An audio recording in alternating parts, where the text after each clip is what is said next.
Bonjour à toutes et à tous et bienvenue sur cette nouvelle session de l'Académie InVivox. On a franchi la barre des 100 académies. Nous sommes vraiment extrêmement. Nous avons le grand plaisir toujours de vous accueillir.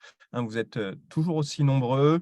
On a aujourd'hui le plaisir d'accueillir Marc de Martini, qui est vice-président IMIA chez Medtronic et qui va pouvoir se présenter et vous expliquer aussi tout son pédigré et la richesse de son expérience.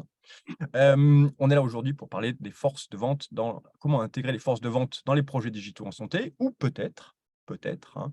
comment plutôt intégrer les projets digitaux au sein des forces de vente. On va y réfléchir ensemble. On va en discuter avec Marc, mais on vous invite aussi, pendant cette académie, n'hésitez pas tout au long de l'académie à nous faire part de vos remarques ou bien de vos questions, puisqu'on va essayer de faire une session comme on le fait aujourd'hui, d'intelligence collective. Vous avez tous une immense expérience dans les sales, dans les ventes, dans le digital, dans le marketing ou bien dans d'autres domaines. Et ça serait dommage justement de ne pas capitaliser sur cette expérience. Donc, je vous le répète, n'hésitez pas. Vous avez deux possibilités sur Zoom. Vous avez la petite barre qui s'appelle Q&R. Donc, quand vous pouvez nous poser une question. Vous avez aussi la possibilité directement de discuter avec nous dans la rubrique « Discuter ». Nous sommes là aujourd'hui avec Marc de Martini pour parler de l'intégration des forces de vente dans les projets digitaux en santé. Merci à tous de votre fidélité à cette académie. J'en profite pour vous annoncer la prochaine académie qui aura lieu le jeudi 1er juin à midi. C'est toujours une académie qui reçoit un immense succès. Cette académie sera animée par Catherine Oluet, qui est journaliste santé, que vous connaissez bien, qui a l'habitude de prendre la parole sur InVivox, et également qui recevra Arnaud de Verdelan, qui est pharmacien, qui est également consultant en affaires réglementaires, qui a travaillé de très nombreuses années au sein de la ANSM et qui était responsable de la publicité au sein de la ANSM. Ce sont des questions que tout le monde se pose aujourd'hui. Comment justement, quelles sont les règles, quelles sont les recommandations qui sont faites en matière de publicité sur les réseaux sociaux, sur les formations qui sont proposées et tout ça. Donc voilà, ça se passera le 1er juin à midi prochain. On va se donner encore non, voilà, il est 12h03. Merci à tous. Je vais passer la parole à Marc de Martini et puis ensuite, on va lancer un premier sondage. Marc, merci infiniment d'avoir accepté notre invitation sur cette Académie InVivox. Je te laisse te présenter. D'abord, bonjour Julien, bonjour à toutes et à tous. Merci pour cette invitation. Donc moi, je suis Marc de Martini. J'ai plus de 25 ans d'expérience dans le MedTech. J'ai commencé ma carrière chez Johnson & Johnson. J'ai quitté Johnson & Johnson pour rejoindre Medtronic. J'ai ensuite quitté Medtronic pour rejoindre Tyco Healthcare, qui est devenu Covidien et qui est devenu Medtronic. Voilà, dans les sales, le marketing, les key account management, les comptes clés. Et puis, j'ai travaillé en France, j'ai travaillé sur la zone Europe et sur la zone IMIA, donc Europe, Middle East, Africa et Russie. Voilà, aujourd'hui, je suis VP depuis 9 ans dans le patient monitoring, monitoring patient et respiratory interventions, qui traite notamment aussi dans son portefeuille les respirateurs, dont on a beaucoup parlé pendant le Covid.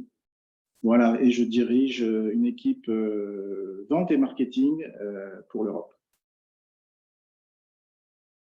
Merci Marc, merci de cette présentation. Alors, avant de se lancer dans le vif du sujet, vous connaissez le principe sur InVivox. On vous pose pas mal de questions. On essaie de rendre nos webinaires les plus interactifs possibles. C'est ce qu'on recommande aussi dans tous les webinaires. On va lancer une première question. Merci beaucoup Sandrine de lancer la question. Premier sondage sur justement à quels objectifs peut répondre l'usage des outils digitaux par les équipes sales. Vous avez plusieurs réponses possibles, comme toujours.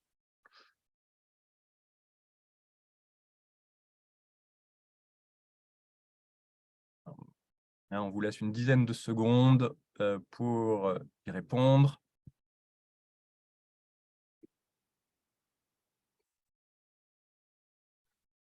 Plusieurs réponses possibles. Hop, on va fermer le sondage dans 3, 2, 1. C'est fermé. Merci, merci Sandrine. Merci Cognac G, comme on disait à l'époque. Donc, les résultats du sondage. Marc, est-ce que tu veux commenter ce sondage? Oui, enfin, je trouve que c'est, en fait, moi, je suis d'accord avec ce sondage et avec ses réponses. C'est à la fois offrir une expérience client optimisée, ça c'est certain pour le client, mais aussi pour l'utilisateur et pour les forces de vente. C'est clairement une façon d'optimiser sa stratégie de vente et d'être plus pertinent, plus efficace, plus impactant auprès de ses clients. Identifier aussi les opportunités du marché avec la génération des leads, quels sont les bons leads, où est-ce qu'on joue exactement et pour pouvoir mieux identifier ces opportunités et ces leads. Et je pense que c'est aussi une bonne façon de fidéliser ses clients en leur apportant une expérience un peu différente, en leur apportant du contenu en continu, puisque c'est ça aussi dont ils ont besoin. Et donc, oui, je suis assez d'accord avec les réponses de ce sondage et je m'y inscris complètement. Qu'est-ce que tu en penses, toi, Julien? Moi, je pense que effectivement, ce qu'on oublie souvent quand on se lance quand on lance une stratégie digitale, hein, c'est de définir premièrement les objectifs. Souvent, le digital est devenu quasiment une mode, et ça serait une erreur de considérer le digital comme une mode. Le digital fait aujourd'hui partie de la panoplie du marketing. Et avant tout, c'est de bien définir justement pourquoi on va lancer certaines actions. Hein, tout commence toujours par des objectifs. Je pense qu'on aime beaucoup le ressasser lors de ces différentes sessions sur InVivox. Ce que je te propose, Marc, c'est justement de nous raconter un petit peu l'expérience du digital, comment le digital, petit à petit, hein, s'est intégré dans les sales au sein du groupe Medtronic depuis plusieurs années. Donc, l'idée, ce n'est pas forcément d'aller jusqu'au 19e siècle, mais justement de raconter comment petit à petit, hein, digital et commercial cohabitent ou ne cohabitent pas. Je pense que ton expérience est intéressante. Et puis ensuite, hein, on illustrera avec des exemples très précis. Très bien.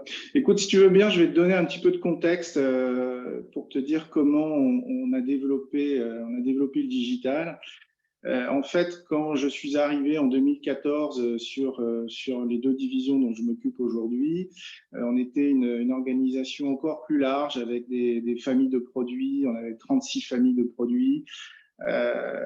Et c'était assez complexe à gérer. On a dû revoir un peu notre organisation, simplifier notre organisation. On est passé de 36 familles de produits à 6 conditions patients. Donc, plutôt que de gérer un portefeuille de 36 familles de produits, on a géré 6 portefeuilles de conditions patients ou de thérapie. Et donc, du coup, on a mis un go-to-market model en place pour gérer ce portefeuille.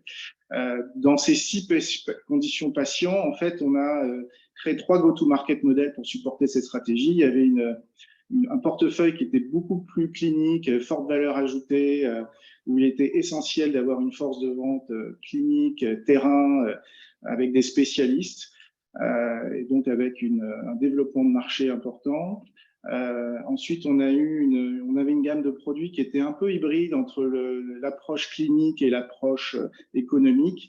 Et on avait une gamme de produits qui était complètement économique et à moindre valeur ajoutée, mais qui était essentielle quand même pour les blocs opératoires et pour les établissements de soins, comme des seringues, des gants, etc. Et donc, cette partie-là était n'était pas en très très bonne situation en termes de vente. On était en régression et la force de vente n'avait pas le temps de s'occuper de cette gamme. Et donc, il était essentiel qu'on puisse se refocaliser aussi sur cette gamme et revenir à la croissance. Donc, ce qu'on a fait, c'est qu'on a mis en place des remote sales qui avaient une productivité importante sur cette gamme et ces remote sales pour tous nos clients étaient couverts par les remote sales.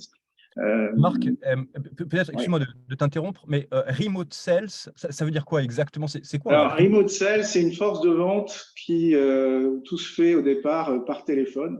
Et donc, ils vont pas sur le terrain et ils contactent leurs clients. Au départ, c'était vraiment au téléphone, par téléphone. Et puis, au fur et à mesure, on a fait évoluer justement un peu cette approche auprès des clients. On a mis la visio, on a mis des outils digitaux justement en place pour nourrir et venir équiper ces remote sales. Et donc, en fait, voilà, il a fallu nourrir aussi ces remote sales et les équiper pour mieux vendre. Et donc, comme je le disais, ça a commencé avec le téléphone, après, on est allé avec la visio, on a vendu aussi par email. Et les vendeurs, ces remote sales n'allaient pas sur le terrain. Et puis, on s'est aperçu que finalement, les clients étaient très satisfaits de cette approche parce qu'avant, ils n'étaient pas suffisamment vus pour ce type de produit. Et donc, on a créé une belle interaction avec ces clients. Et on s'est dit que ce serait intéressant de leur apporter encore plus d'expérience, encore plus de contenu. C'est comme ça qu'on a développé les outils marketing. Donc, c'est à partir de 2017, en fait, j'ai recruté la première personne en digital, en marketing digital. J'ai recruté une experte marketing digital pour toute l'Europe qui, elle, a permis de former, d'informer, d'éduquer tous les marketeurs au niveau Europe et au niveau au pays. Et les commerciaux derrière aussi pour utiliser tous les outils qui étaient déjà à disposition, des outils simples hein, comme LinkedIn. Donc tous nos vendeurs ont été formés à LinkedIn, tous nos marketeurs ont été formés à LinkedIn, comment utiliser LinkedIn. Et d'autres outils, campagne digitale, visio, etc., etc. Donc, on est devenu, en 2015, on était une force de vente assez classique, terrain, avec un marketing très produit, puis on a évolué vers cette force de vente un peu hybride entre la force de vente terrain et la force de vente remote, avec un marketing qui est devenu beaucoup plus orienté conditions patients, thérapie. Et aujourd'hui, on est vraiment dans un marketing dit commercial qui est complètement intégré avec les ventes. Et aujourd'hui, on ne parle plus de sales d'un côté et de marketing de l'autre, mais on parle véritablement de ce marketing. C'est quand les sales et le marketing sont synchronisés, quand il y a une symbiose entre les deux, qu'on ne sait pas qui est à l'origine, est-ce que c'est la vente, est-ce que c'est le marketing, comme la poule et l'œuf. C'est vraiment une approche intégrée et c'est pour la raison pour laquelle aussi on a maintenant aujourd'hui, on est passé d'un canal très classique à un multicanal et aujourd'hui on est vraiment dans l'omnicanal.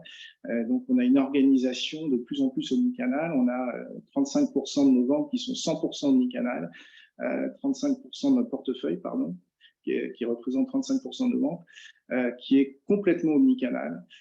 Où les ventes, le marketing, le remote sales est complètement intégré. Voilà, donc voilà comment on est venu. On est venu au départ, il fallait nourrir les remote sales. Et puis, on les a nourris avec des outils digitaux. Et ça a commencé véritablement en 2017. Et puis c'est vrai que le Covid a aussi permis d'accélérer complètement cette approche digitale, puisque nos vendeurs terrain ne pouvaient plus aller sur le terrain. Et donc, on utilisait l'infrastructure qu'on avait en place avec les remote sales pour interagir, continuer d'interagir, de continuer de nourrir, continuer de supporter nos clients pendant le Covid. Et aujourd'hui, voilà, donc l'intérêt, c'est que on ne se pose plus la question de savoir est-ce que le digital doit intégrer nos forces de vente. Voilà, le digital est venu grâce aussi à ces remote sales. Et voilà. Merci Marc. Peut-être pour illustrer un concept que tu viens de d'énoncer, le marketing. Donc je rappelle, ce marketing, c'est les sales et le marketing qui construisent ensemble une stratégie. Je vais repartager mon écran. Je vais vous montrer un exemple concret de ce marketing et même au-delà. Je vais vous prendre un exemple de quelque chose que vous connaissez tous, c'est l'organisation d'un événement. Un événement, ça peut être une conférence classique, ça peut être un satellite, un symposium satellite lors d'un congrès, ça peut être un webinaire, vous en avez tous organisé au cours des années passées. Ça peut aussi être le lancement d'un module, une étude clinique qui vient de paraître. Ça peut être un cas clinique présenté par un professeur de médecine. Quel que soit l'événement, aujourd'hui, la première recommandation fondamentale qu'on fait, c'est que pour construire l'événement, il faut intégrer immédiatement les équipes terrain. Alors, il faut tout de suite intégrer les équipes terrain pour plein de bonnes raisons. Plein de bonnes raisons, vous connaissez l'âge moyen des équipes terrain aujourd'hui en France, qui est de 48 ans. Donc, c'est des gens qui ont une expérience extraordinaire, qui travaillent avec des médecins qui ont souvent travaillé dans différentes boîtes, donc qui ont vu différentes spécialités, qui ont vu différentes cultures, qui ont vu différentes spécialités médicales, et qui comprennent aussi, parce qu'ils passent leur vie à discuter avec des médecins aujourd'hui, ils comprennent quelles sont les problématiques métiers, quels sont les sujets d'actualité qui reviennent justement dans leurs conversations. Et je crois qu'avant tout, pour définir quel type d'événement vous voulez organiser, pour attirer du monde, il faut répondre aux besoins pratiques des médecins, ce qu'on appelle la problématique métier. Et vous le savez tous aujourd'hui, les professionnels de santé ont de moins en moins de temps devant eux, donc ils vont aller directement vers des sujets qui les interpellent. Je peux vous donner un exemple. Récemment, la HAS a sorti des nouvelles recommandations sur la prise en charge du surpoids et de l'obésité qui vont directement affecter concrètement le travail des médecins, le travail des infirmiers et des infirmières. Donc, c'est un sujet qui va directement attirer tout le monde parce que ça va avoir un effet concret, un effet immédiat, un impact immédiat sur le travail des uns et des autres.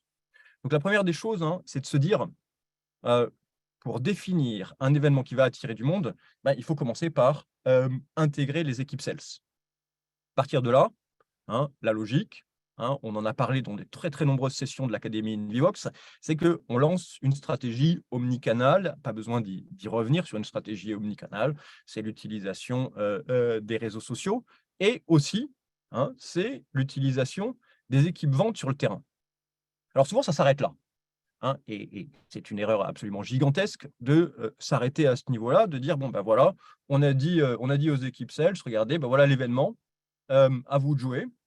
Alors, dans le meilleur des cas, on donne des visuels, ou bien on dit, voilà, parlez-en autour de vous lors de vos rencontres avec les médecins ou avec les différents professionnels de santé.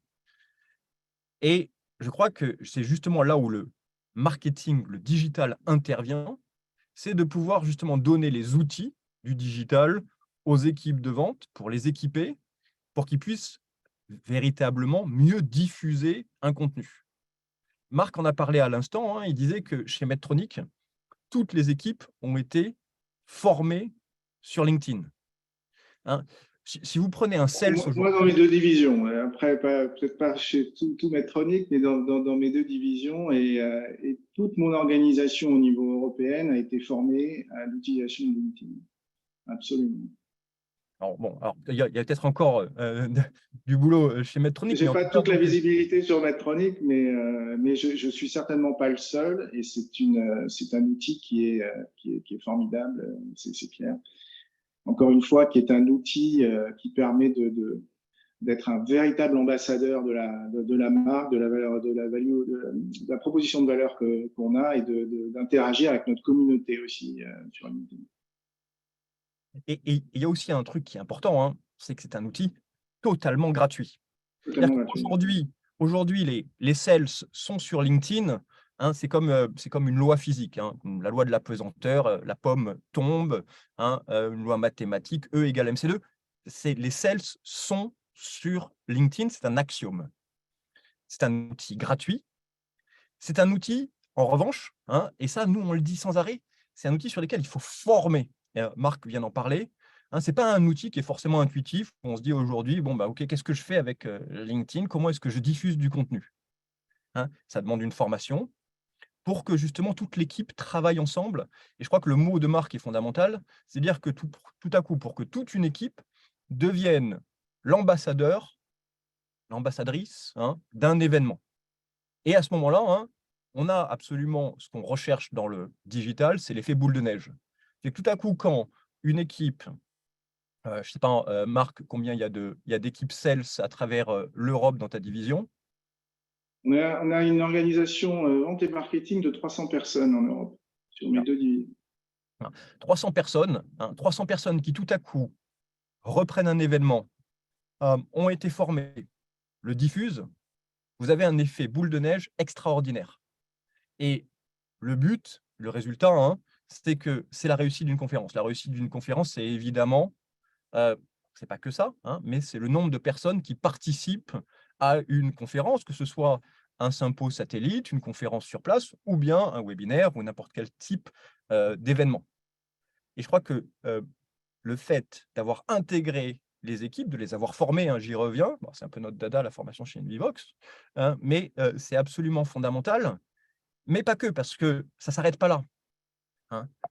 Là où on continue, hop, j'ai un petit problème avec mon ordi, c'est bon. Là où ça continue, c'est que le travail ne s'arrête pas à l'événement. Il y a un travail d'analyse qui est fondamental pour comprendre justement, premièrement, qui sont les personnes qui ont participé à l'événement et deuxièmement, hein, quel a été le comportement de ces personnes pendant cet événement. Un bon exemple, c'est quand on lance des sondages, hein, on vient d'en lancer, les sondages sont toujours orientés pour pouvoir envoyer des signaux faibles ou pas que faibles justement, de temps en temps des signaux très, très forts qui vont être réutilisés derrière pour qualifier les personnes qui participent à un événement. Et c'est tout l'objet justement de digérer de la donnée et de faire remonter cette donnée vers les équipes qui ont participé à la diffusion. Et je crois que là, à ce moment-là, on a intégré, on a impliqué une équipe sales parce qu'on leur a expliqué quel est le résultat, quel est le bénéfice ultime. Et là, par exemple, le bénéfice ultime pour une équipe sales, ça va être de dire, de prendre le visiteur médical marseillais, par exemple, et de lui dire, ben voilà, sur l'événement sur lequel nous avons eu 370 personnes, on a 12 médecins de la région marseillaise qui se sont connectés.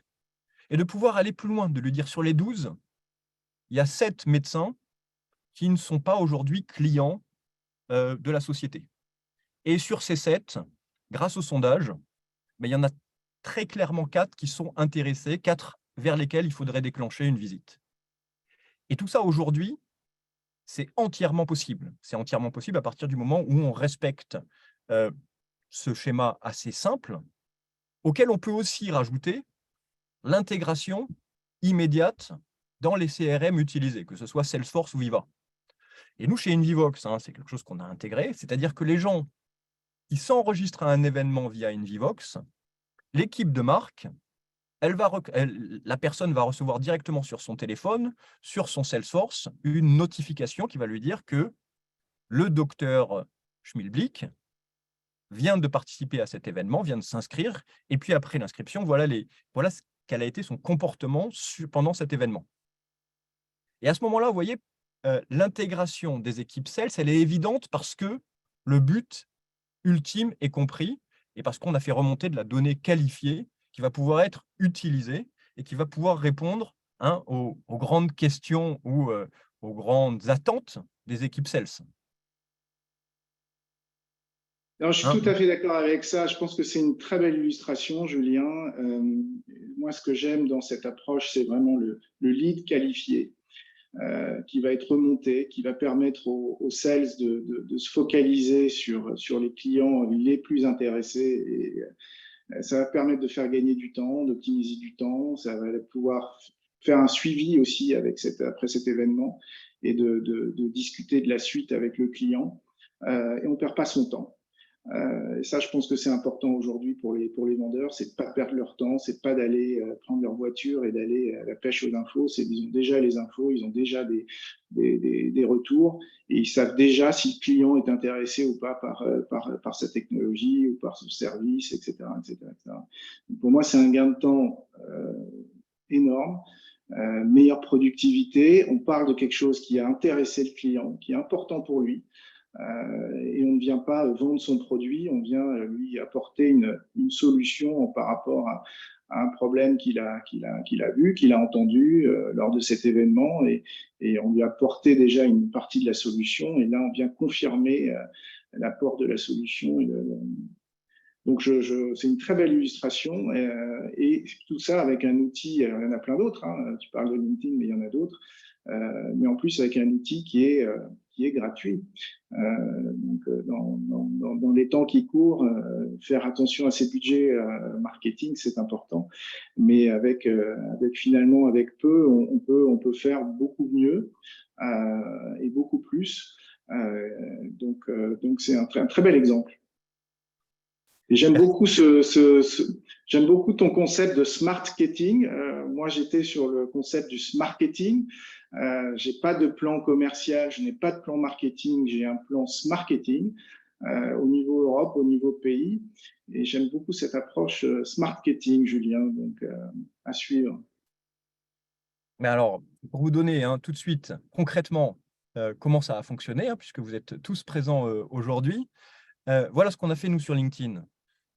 On a recréé l'événement du jour, donc là vous le voyez. Sur l'événement du jour, vous voyez qu'on a eu 750 personnes qui ont accepté notre invitation, qui se sont enregistrées. Alors comment est-ce qu'on a fait ça? On a fait ça tout simplement, et c'est les formations qu'on propose aux équipes sales des différents clients avec lesquels on travaille. LinkedIn propose, à partir du moment où vous avez recréé l'événement sur LinkedIn, de le partager. Partager un événement sur LinkedIn, c'est extrêmement bien pensé, puisque vous allez pouvoir le partager avec tous les membres d'une société, vous allez pouvoir créer différents types de filtres, vous allez pouvoir les partager avec une industrie en particulier et tout ça. Et surtout, en plus, à partir du moment où vous avez sélectionné, là, on a sélectionné par exemple Medtronic, puisque pour pouvoir inviter les collègues et les collaborateurs de marque aussi à bénéficier de cette session aujourd'hui. Et surtout derrière, à partir du moment où vous avez sélectionné les gens de Medtronic, ceux qui ont accepté, vous allez voir, ils sont présents aujourd'hui, ils ont la petite mention attending, et puis il y en a certains qui ont été invités. Vous voyez la puissance en fait de LinkedIn, et ça, c'est toute l'équipe commerciale d'Invivox qui a participé, qui a diffusé à travers tous nos différents réseaux pour essayer d'avoir un maximum de monde sur nos académies. Donc voilà un exemple concret de la manière Ça, dont on le fait avec nos clients. Chaque vendeur crée sa communauté, et à chaque fois qu'on veut envoyer du contenu sur des sujets qui les intéressent, voilà, en quelques clics, on lance des invitations auprès de nos clients, et on suit exactement ce que tu viens d'expliquer. Et surtout, ce qui est important, c'est que les équipes sales se prennent au jeu. Quand la formation, elle se fait de manière ultra didactique, c'est pédagogique, c'est sympa, et ça permet tout de suite, en fait, de diffuser et même derrière, de faire des mini challenges entre les équipes. Et tout ça, donc, on en arrive à ce concept. On l'a inventé avec Marc en réfléchissant. Marc a parlé de smarketing. Moi, je pense qu'aujourd'hui, il faut aller au-delà du smarketing et de parler de smartketing. Et c'est important ce mot. Vous voyez, le S, il est placé avant le marketing. C'est-à-dire que le marketing, il commence avec les sales. Je vous en ai parlé tout à l'heure. La connaissance terrain, elle est fondamentale pour pouvoir justement répondre aujourd'hui aux besoins, aux attentes des médecins. Le marketing, c'est pas se faire plaisir. Si vous regardez le nombre d'applications qui existent aujourd'hui dans le diabète, on a l'impression que chaque chef produit qui est arrivé dans un labo a lancé sa propre application. Il y a plus de 2700 applications dans la prise en charge du diabète qui ont été créées par des labos. Combien sont utilisés? Enfin, zéro, strictement zéro. Donc le marketing, c'est pas se faire plaisir. Le marketing, c'est justement répondre aux besoins et aux attentes des professionnels de santé. Et c'est pour ça qu'on met le S avant le marketing, on met le S, le sales de marketing. Et le T, hein, c'est un T pour le mot donner, hein, smart. C'est-à-dire qu'on est capable aujourd'hui, grâce au digital, d'analyser les résultats d'une action, d'analyser éventuellement le retour sur investissement, mais aussi d'analyser le comportement et puis toutes les personnes qui ont participé à un événement.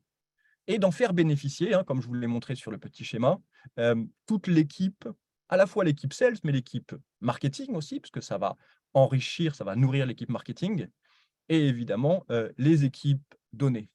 Donc c'est pour ça qu'on voulait, on voulait terminer cette session hein, sur ce concept du smartketing, hein, qui est un enrichissement du smartketing de chez Medtronic.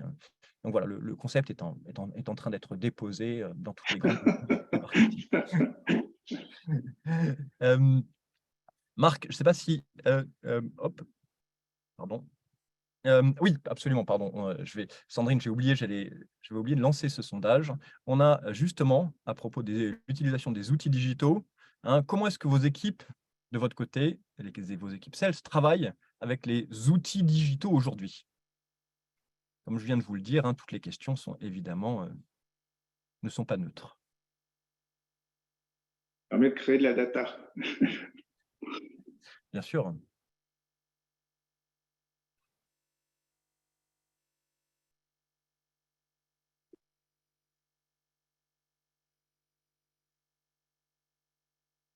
Alors, on vous laisse quelques secondes hein, parce que les réponses sont Il y a loin beaucoup de d'être textes. du oui ou du non. Merci à tous et à toutes de votre participation. On va clore d'ici 5 secondes.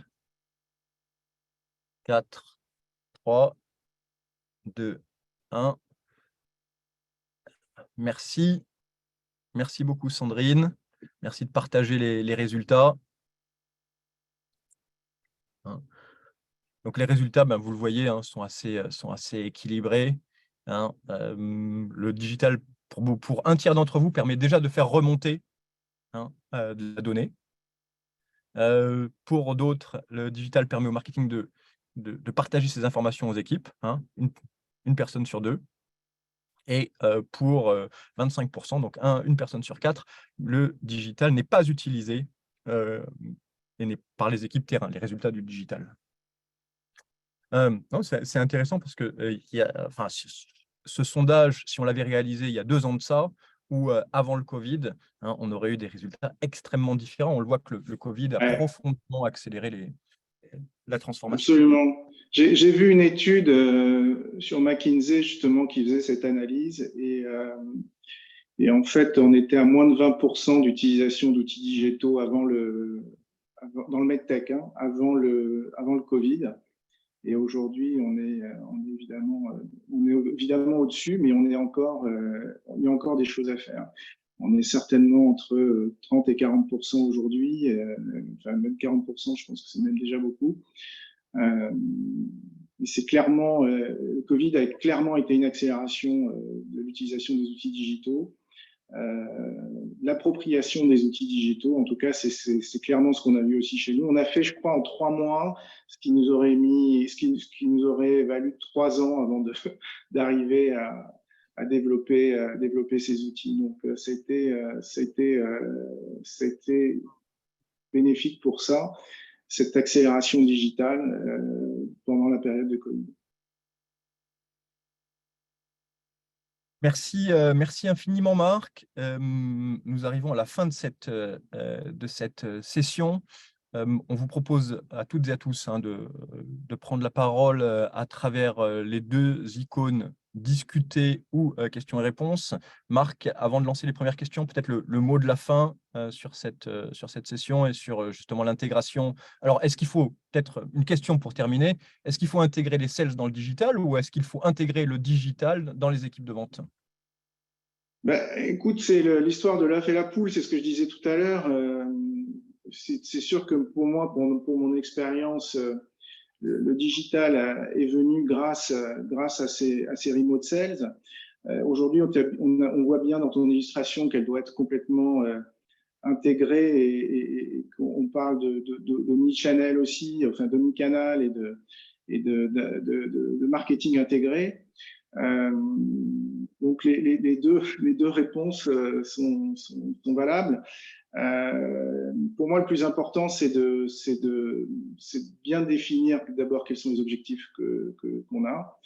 Pour moi, le digital est un moyen, c'est pas un objectif en soi. Donc, c'est vraiment important d'utiliser le marketing digital comme un moyen d'atteindre ses objectifs commerciaux. C'est aussi un acte de vente, on l'a vu, hein, vendre via LinkedIn, c'est une des phases du cycle de vente qu'aujourd'hui, il faut absolument utiliser et c'est un travail collaboratif intégré vraiment entre le smart marketing, le fameux concept dont on parlait. Voilà. Je vois qu'il y a des questions aussi sur le chat. En dehors de LinkedIn, quels sont les autres outils digitaux dont se servent les forces de vente régulièrement chez Medtronic? On utilise beaucoup de campagnes digitales, donc via email avec notre communauté, pas seulement sur LinkedIn, mais aussi via les adresses email de nos clients. On utilise aussi des outils comme Hotspot ou SalesLoft qui permettent de faire du account-based marketing, c'est-à-dire vraiment de personnaliser son email, son message vers le client en fonction de vraiment ce qui est important pour lui. Donc, c'est ce type d'outils qu'on utilise, qu'on gère via notre outil CRM, qui est salesforce.com. Et donc, d'ailleurs, SalesLoft est intégré dans l'outil. Après, on fait nos formations aussi de plus en plus de manière hybride, moins en présentiel, même si on continue d'en faire, et où on fait aussi des formations complètement digitales, notamment via la plateforme Invivox, qui nous a beaucoup aidé justement à continuer à donner du contenu et à former nos clients pendant le Covid. Je tiens à remercier Invivox à ce propos. Voilà tous les types d'outils qu'on utilise aujourd'hui chez Medtronic, en tout cas dans mes deux divisions, de plus en plus aussi dans toutes les divisions de chez Medtronic. Après, voilà, je pense que tu parlais de 2700 applications dans le diabète. Je pense qu'il faut éviter d'arriver là. Il faut se concentrer sur quelques outils qui apportent satisfaction aux clients, qui apportent satisfaction aux équipes vente et marketing, tout en priorisant et en se focalisant sur les objectifs qu'on veut atteindre. Peut-être pour rebondir là-dessus, les outils qui sont utilisés, je pense qu'il faut savoir aussi les vendre en interne, hein. Et je pense que les outils aujourd'hui utilisés par les équipes ventes, à partir du moment où elles répondent, hein, à une attente de quelqu'un qui est sur le terrain, ça fonctionne tout de suite. Hein, les attentes, hein, elles peuvent être d'ordre multiple, mais est-ce que je vais être plus efficace dans mon travail? Est-ce que le fait d'utiliser une appli va me permettre de rentrer plus tôt chez moi, d'avoir un bonus plus élevé à la fin du mois, de me faciliter des tâches que je trouvais chronophages dans le passé, hein. Et je crois que souvent les applis ou ce qui sont lancés et qui font flop, hein, c'est parce que déjà, elles ne répondaient pas à un besoin ou alors qu'elles ont été très, très mal vendues en interne. Ouais, d'où l'importance de bien intégrer ces forces de vente dans cette stratégie digital marketing et d'avoir du feedback des forces de vente. Qu'est-ce qui marche, qu'est-ce qui ne marche pas, qu'est-ce qu'on peut faire de mieux, qu'est-ce qu'il faut arrêter, qu'est-ce qu'il faut continuer de faire, qu'est-ce qu'il faut développer.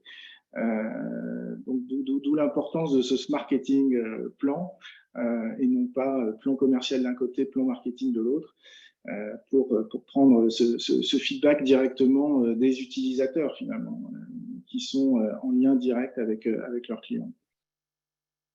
Donc, Alors, pour il y a moi, c'est clair que c'est un gain de temps, c'est une optimisation du planning des commerciaux. Oui, puisque ça augmente la croissance, ça augmente le revenu, il y a un retour sur investissement. Le vendeur devrait gagner, toucher plus de primes, donc parce qu'il va vendre mieux, surtout, vendre plus, vendre mieux.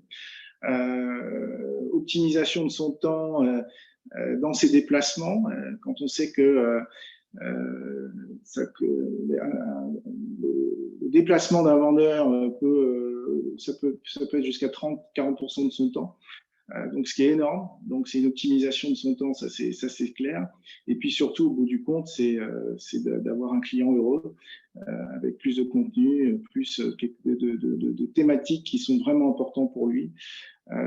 Et donc, c'est ce qui fait aussi que ma relation avec le professionnel de santé sera aussi améliorée.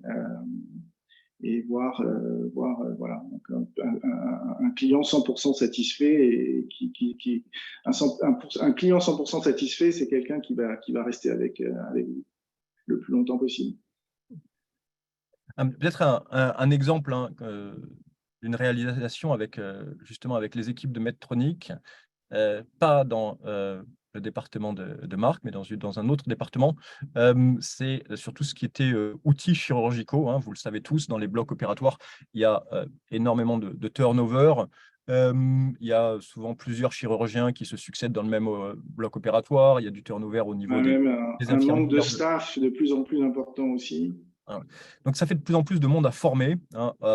Nous, on a travaillé avec l'équipe de Medtronic sur l'agrafeuse Medtronic, où en fait, on s'était rendu compte, enfin, ils s'étaient rendu compte chez Medtronic que bien souvent, un vendeur se déplaçait, il faisait 2 à 3 heures de voiture pour aller réexpliquer l'utilisation d'une agrafeuse. Et notamment, souvent, c'était à la base, c'était des explications, voilà, comment assembler le dispositif médical. Alors, donc, ce qu'on a réalisé, ça a été ce qu'on appelle une capsule produit, hein, c'est-à-dire que c'est une micro-vidéo enrichie qui se lance à partir d'un QR code et qui permet aujourd'hui, quand un médecin, un chirurgien a besoin de se rafraîchir la mémoire ou de se former, ou une nouvelle infirmière, de comprendre comment assembler la graffeuse ou la désassembler, en fait, en flashant le QR code, ça lance une vidéo qui est extrêmement courte, qui permet tout de suite à la personne de se former. Et ce qui est là où on retrouve le T là, du smart, c'est que derrière, en fait, ça envoie une information aux équipes Medtronic qui dit que, ben, tiens, voilà, il y a cette nouvelle infirmière qui a commencé à se former. Donc, tout de suite, pour l'équipe Sales, c'est une information de taille, hein, de se dire, déjà, il y a quelqu'un de nouveau et potentiellement une infirmière ou un chirurgien. Donc, aujourd'hui, c'est surtout, ça a permis, c'est un gain de temps extraordinaire pour les équipes Sales qui n'ont plus besoin de se déplacer à chaque fois. C'est un impact évidemment environnemental. Ça coûte beaucoup moins cher d'envoyer une vidéo que de se déplacer en voiture. Et au final, surtout, ça permet de se consacrer, de dédier son temps à des actions qui vont avoir un impact beaucoup plus Qui puissant. créeront plus de valeur et qui apporteront plus de valeur à ses clients. Absolument, c'est un impact énorme, cette capsule. Donc, on a suivi un peu ce qu'a fait nos collègues en chirurgical pour apporter ça aussi à notre portefeuille. C'est un très bon exemple aussi d'optimisation et d'impact via cet outil digital, absolument. Et ça a été développé intégralement avec les équipes sales de chez Medtronic. C'est-à-dire que c'est vraiment les équipes sales qui nous ont fait remonter ça. On a fait une vidéo avec les équipes sales parce que c'est eux qui utilisent et qui connaissent quelque chose qui est toujours fondamental dans l'utilisation des dispositifs médicaux, c'est les tips and tricks. Et donc là, il y a aussi une partie assemblage et désassemblage, mais aussi une partie tips and tricks qui sont expliqués par le responsable technique de Medtronic en association avec un infirmier du bloc. Donc voilà un bon exemple. Je vais prendre une deuxième question, une question de Christelle. Merci beaucoup Christelle, sur le marketing 2.0. Est-ce que ça sera de l'IA? Est-ce que ça sera ChatGPT? Alors, Moi, ma première réponse, ça serait déjà, commençons par mettre en place le Smart Marketing 1.0. Hein, je crois que c'est assez rare aujourd'hui de rencontrer, nous, on le voit chez Indivox, on a plus de 150 clients dans le monde de la pharma et du dispositif médical. C'est extrêmement rare aujourd'hui de rencontrer des gens qui ont mis en place, hein, toute cette chaîne de smart marketing telle que je vous l'ai présentée il y a quelques minutes de ça. Je pense que c'est une bonne réponse, Julien. Commençons par le commencement. Hein. Après, moi, ce que j'ai envie de partager aussi avec vous, c'est que finalement, donc, le digital, c'est pas un objectif en soi, c'est vraiment un outil et des moyens d'atteindre ces objectifs de manière plus efficace, plus rapidement, etc.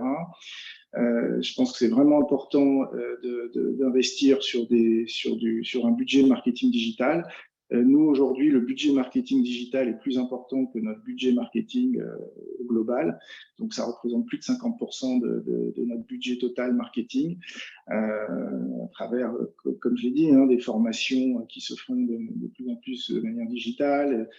Aujourd'hui, il n'y a plus de papier. On ne fait plus de papier, on ne fait plus de brochures. Tout est digitalisé. Donc ça, c'est extrêmement important. Je pense qu'il faut y croire, il faut y aller, il faut commencer petit et puis développer petit à petit et prioriser ces outils, ces actions. Et pour un vendeur, c'est primordial de savoir les utiliser. Pour moi, ça fait partie de la boîte à outils du vendeur. C'est aussi un cycle, ça fait partie du cycle de vente. Un vendeur qui n'utilise pas d'outils digitaux aujourd'hui, ce sera un vendeur qui sera beaucoup moins performant. Donc, ce serait dommage de ne pas l'utiliser. Je pense qu'il faut vraiment embrasser ces outils, il faut en devenir un promoteur et un ambassadeur. C'est ce qui fera voilà, le succès du business, le succès du vendeur lui-même. Et puis cette collaboration entre le sales et le marketing, encore une fois, ce marketing ou smart marketing, cette approche pour moi est primordiale. Donc, voilà, si je peux me permettre de donner des recommandations basées sur mon expérience, voilà ce que je vous dirais. Merci beaucoup, Marc. Je vous propose de mettre fin à cette session. J'en profite quand même pour vous annoncer la prochaine session, le jeudi 1er juin à midi. Ça va être une session passionnante et c'est une session, justement, qui a été demandée par les équipes Sales d'Invivox. Hein, merci aux équipes marketing d'Invivox d'être à notre écoute. C'est une session sur les best practices pour créer et diffuser vos contenus. Hein, à chaque fois aujourd'hui qu'on parle avec un nouveau client, un client existant dans la pharma, dans le dispositif médical et tout ça, la question c'est qu'est-ce qu'on a le droit de faire, qu'est-ce qu'on peut faire pour diffuser des contenus? Est-ce qu'on a le droit de diffuser un contenu sur Facebook? Hein, quelles sont les règles à suivre? On aura, pour répondre à toutes les questions qui seront posées par Catherine Oluet, hein, qui est journaliste santé, vous la connaissez bien, on aura Arnaud de Verdelan, qui a passé des années au sein de la ANSM à parler de ces sujets, qui est aujourd'hui consultant dans ce domaine-là. Donc voilà, je vous donne rendez-vous le jeudi 1er juin. Vous connaissez le principe pour vous inscrire sur invivox.com, Académie Invivox. Et nous vous attendons nombreux pour cette session qui rencontre toujours un immense succès. On a toujours besoin de faire de plus en plus de pédagogie sur ce qui est possible et ce qui n'est pas possible de faire quand on parle de diffusion de contenu. Merci infiniment à toutes et à tous. Merci de votre fidélité à Merci Julien. Merci infiniment Marc. Merci de Bonne journée à tous, à toutes et à tous. À très bientôt sur l'Académie Invivox.